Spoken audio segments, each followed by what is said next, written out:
La foi, c'est cette chose qui amène le croyant, c'est cette chose qui amène un homme, quelqu'un qui vient d'écouter la parole de Dieu tout de suite.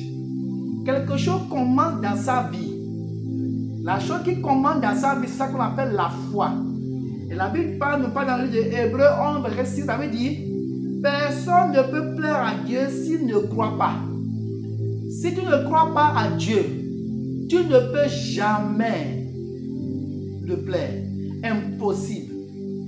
Donc, celui que tu vois, celui que tu as vu et il a accepté de venir à l'église avec toi, il a accepté d'écouter la parole de Dieu.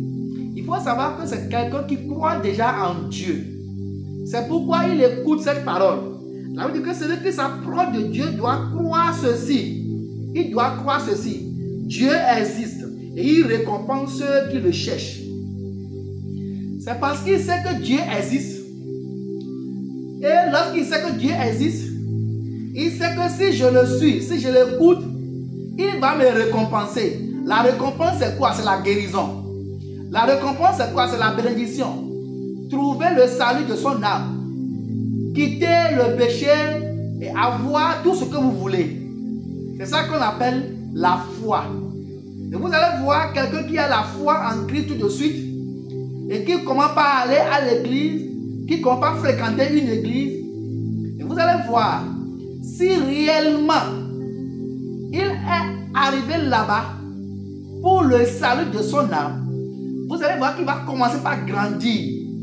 Il ne sera pas au même niveau. Mais malheureusement, nous constatons que ces nouveaux croyants qui viennent de commencer l'église il y a 5 ans, il y a 10 ans, ils sont toujours dans le livre de Romains 14, verset 1. La Bible dit, accueillez celui qui n'a pas une foi solide.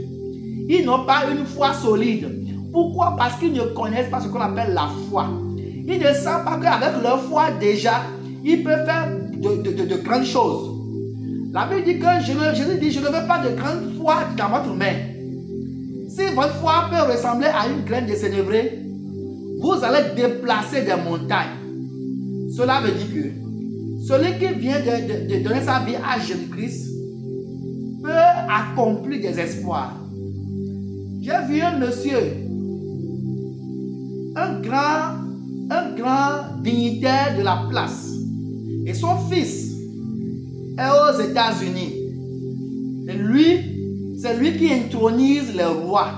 Sans lui, on ne peut pas introniser un roi. Mais son fils aux États-Unis a donné sa vie à Jésus-Christ. Et qu'est-ce qui s'est passé? Ce monsieur, il a dit, il y a quelque chose dans leur royaume là. Il y a quelque chose et la chose se passe de génération en génération. Il a dit, c'est quelque chose qu'on donne à quelqu'un. Et quand on donne la chose à tel, et quand on consulte les phares là, la chose doit encore quitter la parole pour aller ailleurs. Ainsi de suite. Et c'est le tour maintenant de ce monsieur. Et lui, il a pris la chose. Et la chose bénit les gens. Et comme il a pris la chose, il a utilisé pour bénir ses enfants. Ça a fait que ses enfants ont eu la promotion, ils ont eu l'argent et tout. Aux États-Unis, un de ses enfants a donné sa vie à Jésus-Christ. Lui et sa famille. Et ils ont promis à leur père de venir maintenant aux États-Unis. C'est comme ça que le papa a annoncé ça au village, que c'est comme ça mon enfant veut me faire voyager et tout. Et quand le moment est arrivé, le père est allé aux États-Unis. Arrivé aux États-Unis, lui c'est un faiseur de roi. Mais avant de quitter le village, qu'est-ce qui s'est passé? Dans leur communauté, il y a eu des gens qui sont venus le voir pour dire, mon ami, depuis longtemps là, la chose est restée avec toi. On espérait que tu quittes la terre, mais tu ne quittes pas la terre. Nous sommes en train de vieillir et nos enfants ne prospèrent pas. Il faut nous passer la chose pour que nous-mêmes nous puissions bénir nos enfants. Hein? Donne-nous la chose là, comme ça on va bénir nos enfants vont prospérer. Tu as gardé la chose toi seul depuis que tu ne tombes pas. Parce que c'est après la mort qu'il faut donner, qu'il faut céder le pouvoir à une autre famille. Et ils sont en train de tout faire pour prendre le pouvoir dans la main du vieux et ça ne marche pas. Et ils étaient obligés de venir maintenant vers le vieux physiquement pour lui dire, remets-nous ça. Le vieux a dit, il n'y a pas question. Je suis les coutumes. Les coutumes disent que c'est après la mort que je vous donne le pouvoir. C'est après la mort que les esprits vont vous choisir, vont choisir celui qui va prendre le pouvoir. Et c'est lorsque la parole aura le pouvoir que sa famille sera bénie. Donc tant que moi je vis, vous n'aurez rien. Et ils ont dit ça physiquement, le vieux a voyagé.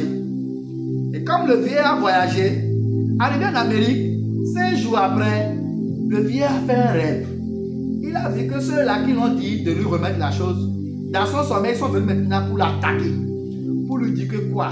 Si tu ne nous donnes pas, on va te tuer. Et ils l'ont attaqué de vrai. Et qu'est-ce que le vieux a fait?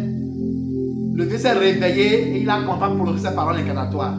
C'est comme ça qu'il était de crier, de prononcer ses paroles incantatoires quand la femme de son fils est venue le voir dans la chambre. Et la femme a dit à son mari que ton père, il a fait prononcer les paroles incantatoires dans la maison ici.